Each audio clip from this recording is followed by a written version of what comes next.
نستعينه ونؤمن به ونتوكل عليه ونعوذ بالله من شرور أنفسنا ومن سيئات أعمالنا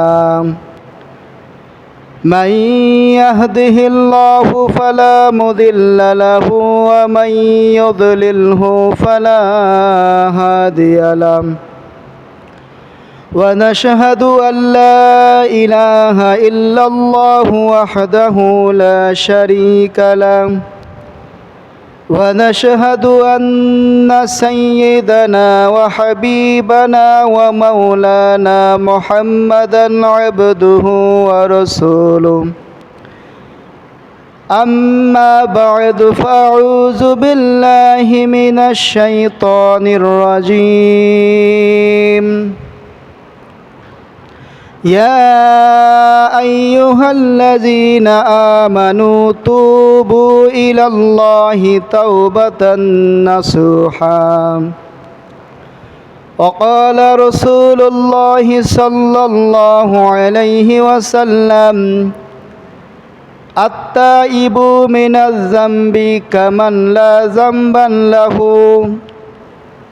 أو كما قال النبي صلى الله عليه وسلم وقال الشاعر موت كاس كل ناس شارب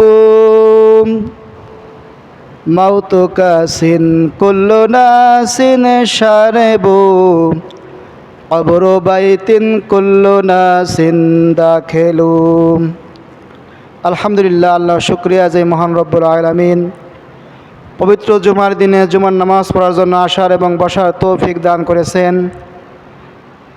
সবাই দিল থেকে শুকর আদায় করি আলহামদুলিল্লাহ। আল্লাহ আমাদেরকে সুস্থ রেখেছেন। সুস্থ না রাখলে আমরা আজ মসজিদে আসতে পারতাম না। সুস্থতা আল্লাহর বড় একটা নিয়ামত।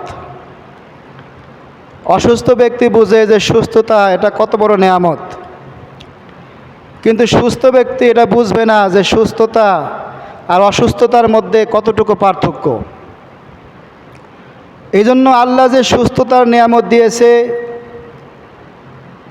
এই নিয়ামত দিয়ে আল্লাহ রব্বুল আলামিনের দাসত্ব করতে হবে, আল্লাহর ইবাদত বন্দেগী করতে হবে। আমি কোরআনে কারিমের থেকে একটা আয়াত তেলাওয়াত করেছি এবং নবী করিম সাল্লাল্লাহু আলাইহি ওয়াসাল্লামের অসংখ্য হাদিস থেকে আল্লাহ রাব্বুল আলামিন যদি তৌফিক দান করেন তাহলে কিছু কথা বলবো। আল্লাহ বলেন, ইয়া আইয়ুহাল্লাযীনা আমানু তুবু ইলাল্লাহি তাওবাতান নাসুহা। হে ঈমানদারগণ, তোমরা আল্লাহর কাছে তাওবাতান নাসুহা একানিষ্ঠ তওবা করো। জীবনে বহু গুনাহ হয়ে গেছে, পাহাড় সমপরিমাণ গুনাহ হয়ে গেছে। এত গুনাহ যেই গুনার কোনো শেষ নেই, সমুদ্রের ফেনা পরিমাণ গুনাহ হয়ে গেছে। জীবনে ভালো কাজ করার মতো সুযোগ পাই নাই, জীবনে ভালো কাজ করার মতো হিম্মত হয় নাই। কিন্তু হঠাৎ আল্লাহ রব্বুল আলামিন মনের মধ্যে বুঝ দিয়েছে যে হায় আল্লাহ, আমার তো এই জীবন না, আমার তো আপনার সামনে দাঁড়াইতে হবে, আপনার সামনে আমাকে হিসাব দিতে হবে, জীবনের প্রত্যেকটা জিনিসের হিসাব দিতে হবে। যখনই এই বুঝ এসে গেছে তখনই আল্লাহর কাছে তওবা করা। ইয়া আইয়ুহাল্লাযীনা আমানু তুবু ইলাল্লাহি তাওবাতান নাসুহা। হে ঈমানদারগণ, তোমরা আল্লাহর কাছে একানিষ্ঠভাবে তওবা করো। এমনভাবে তওবা করবে যেই তওবার পরে আর কোনো গুনাহ করবে না। এমন তওবা করবে যেই তওবাকে আল্লাহ রাব্বুল আলামিন কবুল করিয়া নেন। আল্লাহ রাসূল সাল্লাল্লাহু আলাইহি ওয়াসাল্লাম বলেন, কুল্লু বানি আদম খাত্তাউন ওয়া খায়রুল খাত্তাইনা আত-তাওয়াবুন।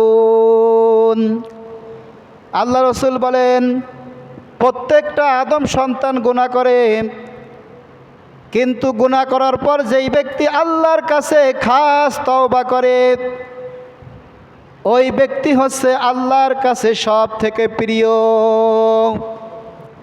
তাহলে আল্লাহর কাছে প্রিয় হতে হলে গুনাহ হয়ে গেলে আল্লাহর কাছে তওবা করা, কান্নাকাটি করা, আয় আল্লাহ আমি ভুল করেছি, নামাজ ছেড়ে দিয়েছি, আয় আল্লাহ আমি অমুক পাপ কাজ করে ফেলেছি, আপনি আমাকে মাফ করে দেন।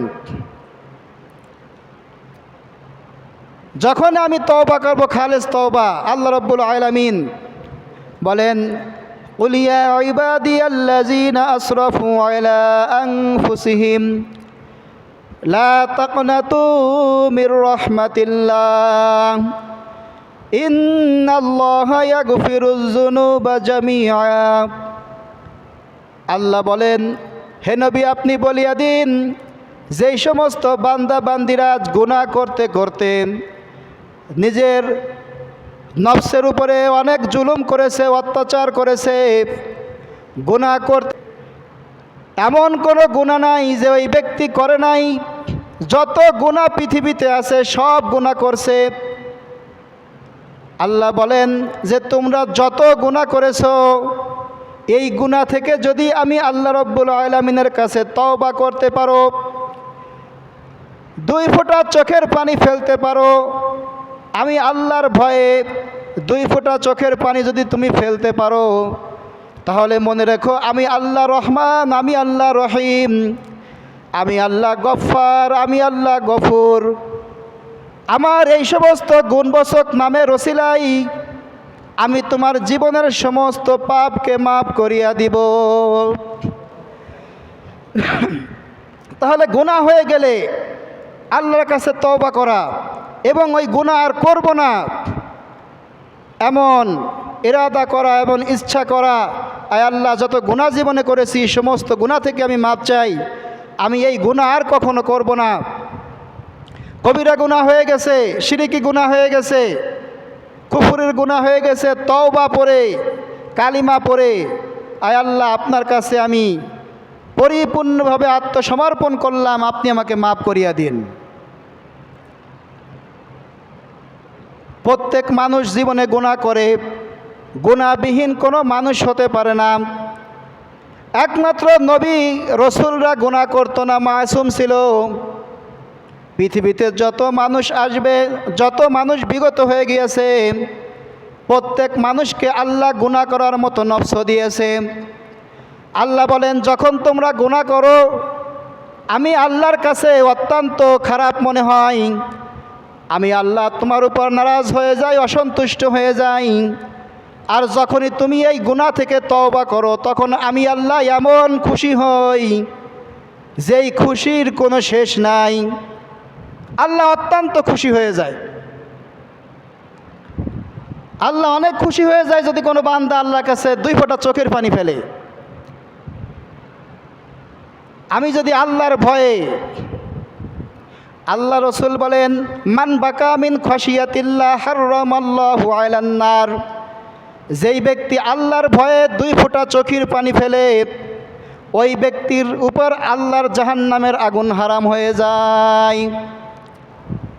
আল্লাহর ভয়ে যদি কোনো ব্যক্তি ক্রন্দন করে, আল্লাহ রাব্বুল আলামিন তার কুদরতি শিশির ভিতরে ওই পানিকে জমা করে রাখেন।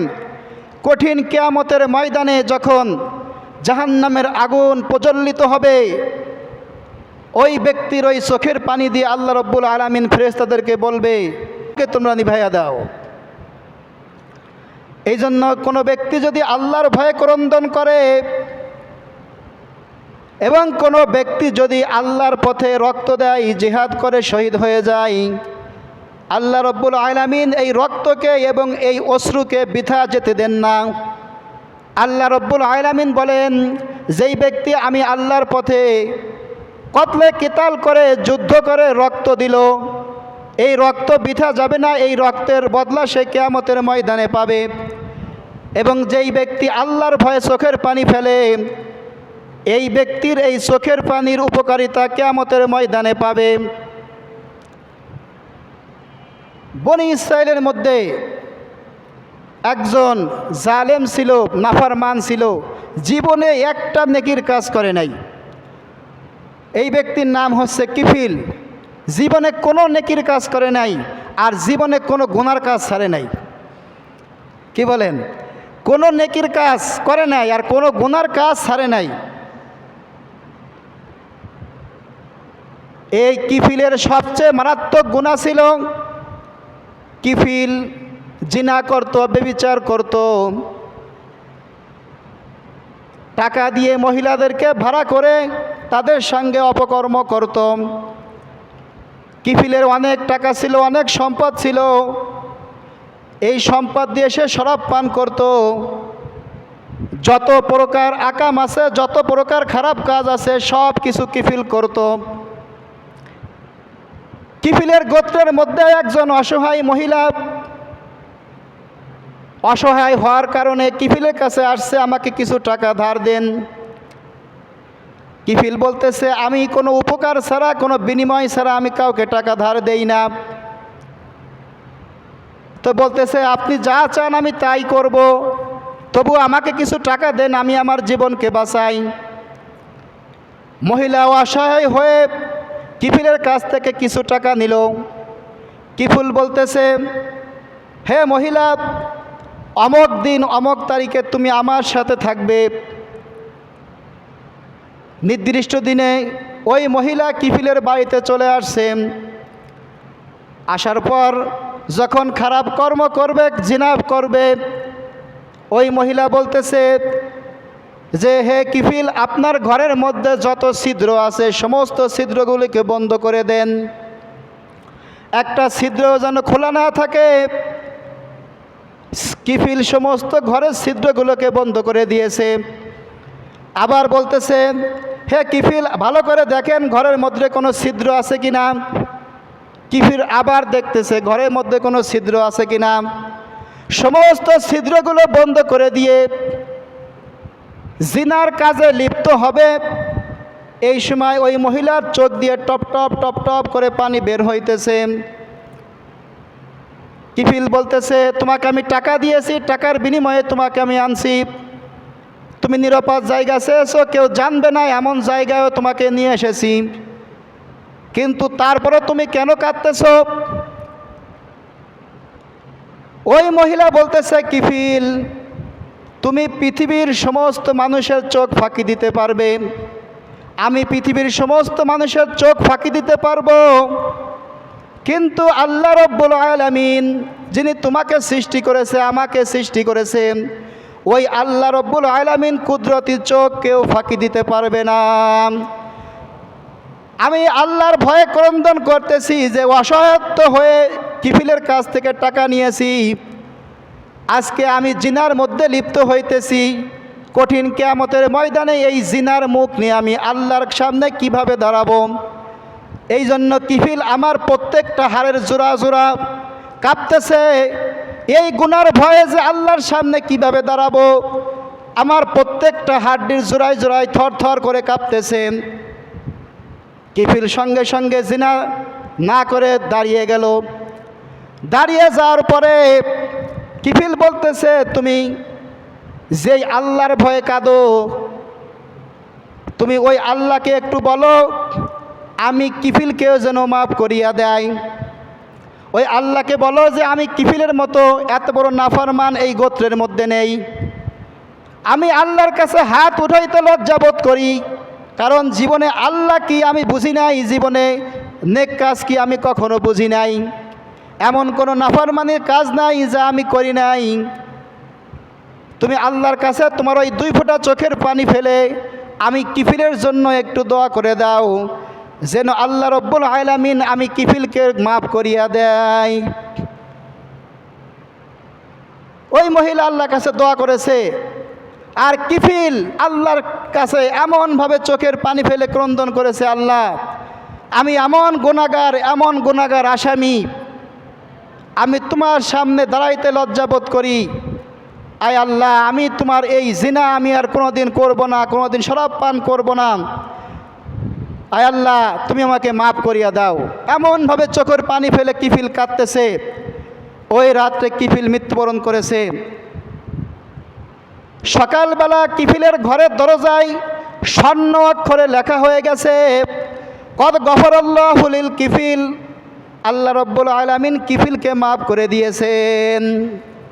এই জন্য কোনো ব্যক্তি যে নেকের কাজ জীবনে করে নাই, কিন্তু আল্লাহর কাছে এমনভাবে চোখের পানি ফেলে কাঁদছে, আল্লাহ বলছে তোমার চোখের পানি বৃথা যেতে দিব না, আমি তোমাকে মাফ করে দিলাম। এই জন্য বলেন, আল্লাহ বলেন, ইন্নাল্লাহা ইয়াগফিরুজ যুনুবা জামিআ, তোমার জামিআ মানে হচ্ছে তোমার যত প্রকার গুনাহ আছে আমি আল্লাহ সমস্ত গুনাহকে মাফ করিয়া দিব। আমি আল্লাহর কাছে একবার মাফ চাও, খালেজ দিলে আল্লাহর কাছে তওবা করো, আমি আল্লাহ তোমার জিন্দেগির সমস্ত গুনাহ খাতা মাফ করিয়া দিব। তো তওবাটা খাঁটি তওবা হইতে হবে। আল্লাহ রসুলের জামানায় একজন জিনাকারিনী মহিলা জিনা করে ফেলছে। জিনা করার পরে ওই মহিলার গর্ভে জিনার বাচ্চা চলে আসছে। ওই মহিলা আল্লাহ রসুলের কাছে এসে বলতেছে, ইয়া রসুল আল্লাহ ইন্নী কদ জানাইতু, হে আল্লাহ রসুল আমি জিনা করে ফেলেছি, তাহিরনি ইয়া রসুল আল্লাহ, ওগো আল্লাহ রসুল আপনি আমাকে পবিত্র করিয়া দিন, আপনি আমাকে সাঙ্গেসার করে দিন, আপনি আমাকে জিনার হদ কায়েম করুন, যেন আল্লাহ আমাকে মাফ করিয়া দেন। জিনার হদ কায়েম করুন, যেন আল্লাহ আমাকে মাফ করিয়া দেন। আল্লাহ রসুল সাল্লাল্লাহু আলাইহি ওয়াসাল্লাম বলেন, হে মহিলা তুমি অপরাধ করেছো ঠিক আছে, কিন্তু তোমার পেটে যে সন্তান যদিও অবৈধ সন্তান, কিন্তু ওই সন্তানের তো কোনো পাপ নাই, সন্তানের কোনো অপরাধ নাই। সন্তান ভূমিষ্ঠ হওয়ার পরে তুমি আসবে, এরপরে তোমাকে জিনার হদ প্রয়োগ করা হবে। সন্তান ভূমিষ্ঠ হওয়ার পরে ওই মহিলা আল্লাহ রসুলের কাছে এসে বলতেছে, ইয়া রসুল আল্লাহ তাহিরনি, আপনি আমাকে পবিত্র করিয়া দিন, এই জিনার গুনাহ নিয়ে আমি আল্লাহর সামনে দাঁড়াইতে পারবো না। কিভাবে আমি আল্লাহর সামনে দাঁড়াবো? আমি আল্লাহর সামনে জিনার গুনাহ নিয়ে দাঁড়াইতে পারবো না। দুনিয়া থেকে আপনি আমাকে হদ কায়েম করেন, যাতে আল্লাহ আমাকে মাফ করিয়া দিয়ে জান্নাতের মালিক বানাইয়া দেন। বলতেছে তোমার সন্তান ছোট, তোমার সন্তান যখন খাবার খাওয়ার উপযুক্ত হবে তখন আসবে, তখন তোমার বিচার করা হবে। ওই মহিলা চলে গেছে। ওই মহিলার মধ্যে আল্লাহর কি ভয়, কি তওবা ওই মহিলা আল্লাহর কাছে করেছে। ওই মহিলা এবার ওই বাচ্চাকে দ্রুত খাবার খাওয়ানো শিখাই ফেলাইছে। ওই বাচ্চাকে দ্রুত খাবার খাওয়ানো শিখাইয়া ওই বাচ্চাকে নিয়ে এবার আল্লাহ রসুলের দরবারে যাইতেছে। আল্লাহ রসুলের দরবারে গিয়ে বলতেছি, ইয়া রসুল আল্লাহ আমার বাচ্চা এখন খানা খাইতে পারে, আপনি আমাকে তাড়াতাড়ি এই জিনার শাস্তি দিয়ে আপনি আমাকে পাপ মুক্ত করিয়া দিন, যেন কিয়ামতের ময়দানে আমি আল্লাহর সামনে পুত পবিত্র অবস্থায় দাঁড়াইতে পারি, আল্লাহ যেন আমাকে জিনার গুনাহ সম্পর্কে প্রশ্ন না করেন। ওই বাচ্চাটাকে আল্লাহ রসুল সাল্লাল্লাহু আলাইহি ওয়াসাল্লাম এক সাহাবীর কোলে দিয়ে সাহাবীদেরকে বললেন যে যাও, এই মহিলা জিনাকারী, তোমরা এই মহিলাকে গর্ত খনন করে এই মহিলাকে ওই গর্তের ভিতরে ঢুকাইয়া এরপরে তাকে সঙ্গে সার করো। সাহাবা আজমাইন গর্ত খুঁড়লেন। গর্ত খোঁড়ার পরে ওই মহিলাকে গর্তের ভিতরে ঢুকাইয়া দিয়া সাহাবা আজমাইন ওই মহিলাকে পাথর নিক্ষেপ করতেছে, জিনার হদ কায়েম করতেছে। জিনার হদ, জিনার শাস্তি। কোনো বিবাহিত মহিলা, কোনো বিবাহিত পুরুষ, বিবাহিত মহিলা যদি জিনা করে তাহলে তাদের শরীয়তের শাস্তি হচ্ছে মৃত্যুদণ্ড। এই গলা পর্যন্ত পুঁতে এরপরে তাদেরকে শেষ করে দিতে হবে পাথর মেরে। আর যদি কোনো অবিবাহিত পুরুষ যদি জিনা ব্যভিচার করে তাহলে 100 বেতের আঘাত করতে হবে। বেত দ্বারা 100 আঘাত করতে হবে। যদি কোনো অবিবাহিত পুরুষ মহিলা, তাদের শাস্তি হচ্ছে 100 বেতাঘাত। আর যদি বিবাহিত পুরুষ বিবাহিত মহিলা যদি জিনা করে, শরীয়তের শাস্তি হচ্ছে মৃত্যুদণ্ড। আল্লাহর কাছে কাউকে হত্যা করা সব থেকে মারাত্মক অপরাধ। আলুদ দুনিয়া আহওয়ানু আলাল্লাহি মিন কতলি রাজুলিন মুসলিমিন। এই কোনো ব্যক্তিকে হত্যা করা দুনিয়া ধ্বংস হয়ে যাওয়ার থেকেও মারাত্মক। দুনিয়া ধ্বংস হয়ে যাবে তার থেকেও মারাত্মক অপরাধ হচ্ছে কোনো ব্যক্তিকে হত্যা করা। আল্লাহ বলেন, মান কতালা নাফসান বিগাইরি নাফসিন আও ফাসাদিন ফিল আরদ ফাকান্নামা কতালান নাসা জামিআ ওয়া মান আহইয়া ফাকান্নামা আহইয়ান নাসা জামিআ। আল্লাহ বলেন, যে এই ব্যক্তি কোনো ব্যক্তিকে হত্যা করলো বিগাইরি, কোনো অন্যায় ছাড়া এমনি এমনি হত্যা করে ফেললো, আল্লাহ বলেন সে কেমন যেন পৃথিবীর সমস্ত মানুষকে হত্যা করে ফেললো। ওমান আহিয়া, আর কোনো ব্যক্তি যদি কোনো ব্যক্তি অপরাধ করার পরেও তাকে জীবন দিয়ে দেয়, হত্যা না করে, আল্লাহ বলেন সে কেমন যেন পৃথিবীর সমস্ত মানুষকে বাঁচিয়ে দিল। তাহলে একজন ব্যক্তিকে হত্যা করা মানে পৃথিবীর সমস্ত মানুষকে হত্যা করা। একজন মানুষের অপরাধ ক্ষমা করে দেওয়া মানে পৃথিবীর সমস্ত মানুষকে বাঁচিয়ে দেওয়া। এই জন্য আল্লাহ রসুল বলেন যে কাউকে হত্যা করা অপরাধ, কিন্তু 4 প্রকার মানুষকে হত্যা করা জায়েজ, ফরজ। 4 প্রকার মানুষের মধ্যে 1 নম্বর হচ্ছে যারা জিনা করে। জিনা যারা করে, বিবাহিত পুরুষ এবং বিবাহিত কোনো মহিলা যদি জিনা করে, এদের শাস্তি হচ্ছে মৃত্যুদণ্ড। এদের শাস্তি কি বলেন? মৃত্যুদণ্ড। 2 নম্বরে মান বাদ্দালা দীনাহু ফাকতুলুহু। যেই ব্যক্তি ধর্ম পরিবর্তন করে, যেরকম মুসলমান ধর্ম থেকে হিন্দু হয়ে গেল, মুসলমান ধর্ম থেকে খ্রিস্টান হয়ে গেল, এই ব্যক্তির শাস্তি হচ্ছে মৃত্যুদণ্ড। মান বাদ্দালা দীনাহু ফাকতুলুহু। আল্লাহ রসুল বলেন যে তার ধর্মকে পরিবর্তন করে অন্য ধর্ম গ্রহণ করে, এই ব্যক্তির শাস্তি হচ্ছে মৃত্যুদণ্ড। কে বলছে? আমি না, আল্লাহ রসুল বলেন। 3 নম্বরে মান সাব্বা নাবিয়ান ফাকতুলুহু। যেই ব্যক্তি নবীদেরকে গালিগালাজ করে, ওই ব্যক্তির শাস্তি হচ্ছে মৃত্যুদণ্ড। এই ব্যক্তিকে মাফ করা যাবে না। যে নবীকে গালি দেবে, রসুলদেরকে গালি দিবে, আল্লাহকে গালি দেবে, তার ডাইরেক্ট শাস্তি কোরআন হাদিসের কথা মৃত্যুদণ্ড। যে বিবাহিত জিনা করবে, তার ডাইরেক্ট কোরআনের আইন হচ্ছে মৃত্যুদণ্ড, কোনো কথা নাই, মৃত্যুদণ্ড। এবং যেই ব্যক্তি ধর্ম পরিবর্তন করে, এই ব্যক্তির শাস্তিও মৃত্যুদণ্ড। ওই মহিলাকে যখন পাথর মারতেছে, পাথর মারতে মারতে হঠাৎ পাথর ওই মহিলার শরীর থেকে ওই সাহাবীর শরীরের মধ্যে রক্ত এসে লাগলো। রক্ত এসে লাগার পরে ওই সাহাবী বলতেছে, হায় আল্লাহ, আমার শরীরের মধ্যে জিনাকারিনীর রক্ত মেখেছে, আমার শরীরের মধ্যে জিনাকারিনীর রক্ত মেখেছে। আল্লাহ রসুল বলেন, হে সাহাবী, তুমি এই মহিলাকে জিনাকার বলো না, জিনাকারিনী বলো না। এই মহিলা আল্লাহর কাছে এমন তওবা করেছে, এমন তওবা করেছে, তার তওবাকে যদি পুরো মদিনার মধ্যে, পুরো গোত্রের মধ্যে বন্টন করা হয়, তাহলে পুরো গোত্রের জন্য আল্লাহর জান্নাতে পৌঁছানো সহজ হয়ে যাবে। তার এমন তওবা, তার তওবাকে যদি পুরো গোত্রের মধ্যে ভাগ করে দেওয়া হয়, তাহলে গোত্রের সমস্ত মানুষ জান্নাতে চলে যাবে। তাহলে তওবার কত দাম! এই জন্য আল্লাহ রসুল বলেন, আত্তাইবু মিনাজ জামবি কামান লা জামবান লাহু। যেই ব্যক্তি গুনাহ থেকে তওবা করে, ওই ব্যক্তি কেমন যেন কোনো অপরাধী করে নাই, মাসুম হয়ে যায়। 2 নম্বরে আল্লাহ রসুল বলেন, আত্তাইবু হাবিবুল্লাহ।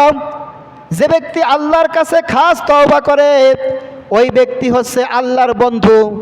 হাবিব মানে হচ্ছে যাকে আল্লাহ বন্ধু বানায়া নেয়, আর খলিল মানে হচ্ছে যে আল্লাহর সাথে বন্ধুত্ব করে।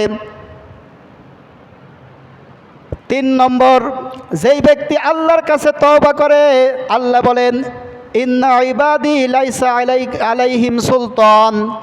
যেই ব্যক্তি আল্লাহর কাছে তওবা করে ওই ব্যক্তির উপরে শয়তানের কোনো কর্তৃত্ব থাকে না। শয়তান ওই ব্যক্তিকে অসহসা দিতে পারে না, কারণ ওই ব্যক্তি আমার বান্দা হয়ে গেছে, খাস বান্দা হয়ে গেছে। ওই ব্যক্তিকে অসহসা থেকে, গুনাহ থেকে বাঁচানোর দায়িত্ব আমি আল্লাহ রাব্বুল আলামিন নিয়ে নেই। 4 নম্বরে যে তওবা করে, আল্লাহ বলেন ইন্নাল্লাযীনা ক্বালু রাব্বুনাল্লাহু সুম্মা ইসতাকামু তাতানাজ্জালু আলাইহিমুল মালায়েকা আল্লা তাখাফু ওয়া লা তাহজানু ওয়া আবশিরু বিল জান্নাতিল্লাতী কুনতুম তুআদুন। আল্লাহ বলেন যেই ব্যক্তি আল্লাহর কাছে খাস তওবা করে, মাপ চাই, আল্লাহ বলেন একদল ফেরেশতা ওই ব্যক্তির কাছে জান কবজ করার সময় আসে, এসে বলেন আল্লাহ তাখাফু ওয়া লা তাহজানু, তোমার কোনো ভয় নেই, তোমার কোনো টেনশন নেই, তুমি আল্লাহর পক্ষ থেকে সুসংবাদ গ্রহণ করো, তুমি অবশ্যই জান্নাতের মেহমান হবে, আল্লাহর পক্ষ থেকে তুমি সুসংবাদ গ্রহণ করো। তাহলে আমি যদি গুনাহ থেকে, জীবনে যত অপরাধ করেছি, অপরাধ থেকে আল্লাহর কাছে মাপ চাই, আল্লাহ রাব্বুল আলামিন আমাকে মাফ করে দেওয়ার জন্য বসে আছে, কিন্তু আমি আল্লাহর কাছে মাপ চাওয়ার জন্য প্রস্তুতি গ্রহণ করি নাই। আল্লাহর কাছে মাপ চাওয়ার জন্য আমার কোনো প্রস্তুতি নাই। আমি আল্লাহর কাছে মাপ চাইলে আমার গুনাহ শেষ হয়ে যাবে, আমি আল্লাহর বন্ধু হয়ে যাব, আমার উপর শয়তানের কর্তৃত্ব থাকবে না, এবং ফেরেশতারা আমার জান কবজ করতে এসে আমাকে সুসংবাদ দেবে, তোমার কোনো ভয় নাই, কোনো টেনশন নাই, তুমি জান্নাতে সুসংবাদ গ্রহণ করো। তো এই জন্য আল্লাহ রাব্বুল আলামিন আমাদেরকে খাস দিলে গুনাহ থেকে তওবা করে ফিরে আসার তৌফিক দান করুক, এবং আল্লাহর ইবাদত বন্দেগী সময় মতো আদায় করার তৌফিক দান করুক। আমিন। ওয়া আখির দাওয়ানা আনিল হামদুলিল্লাহি রাব্বিল আলামিন।